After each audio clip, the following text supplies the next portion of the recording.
Russell explique ses messages de détresse à la radio. Je vais bien.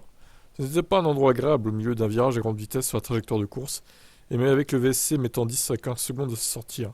Ça ne semble pas beaucoup, mais vous pouvez avoir 3 voitures qui arrivent au virage en l'espace de 10 secondes. Quand vous voulez plus de 250 km dans un virage, qu'il y a une voiture au milieu de la route, j'étais vraiment très inquiet.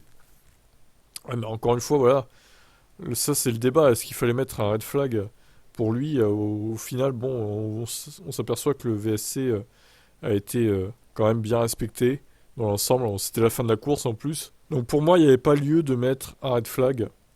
Le VSC était justifié à mon sens. De toute façon, encore une fois, même s'ils avaient mis un red flag, il restait des voitures qui arrivaient derrière à pleine vitesse, donc ça n'aurait rien changé en fait.